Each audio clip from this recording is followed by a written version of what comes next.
European Commission, because at least there is one reliable person.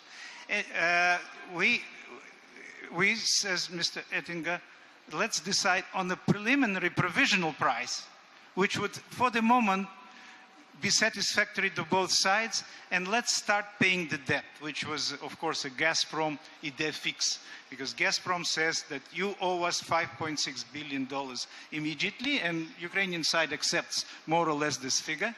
But and then all of a sudden, Gazprom pulls up a pay or take clause of the previous deal and the previous contract, and then it adds up to $11 billion, which is, of course, nobody can contemplate even such figure.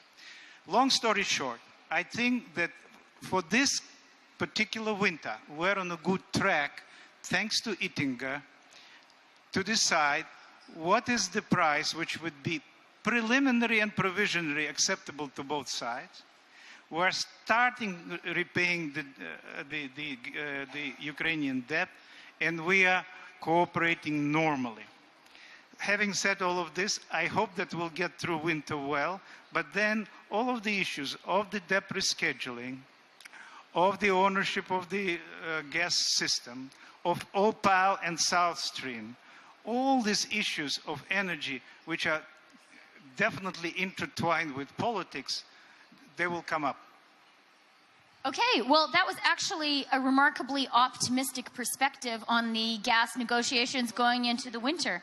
And we didn't get to the core question of, is it going to be used as a political tool? But I hope we'll talk about that a bit more in the conversation to come. I'd like to hear from Maxim Timchenko, one of Ukraine's leading energy CEOs and one of the leading sponsors of this conference. Thank you very much.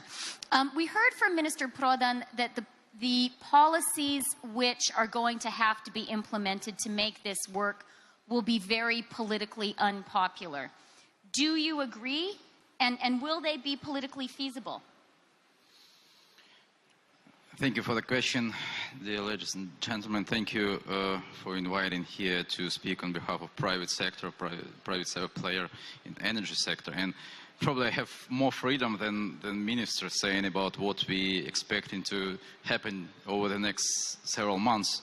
All the time we were talking about future of energy sector strategy, but over the last 2 months I've just been asked by all parties, either we survive this winter or not.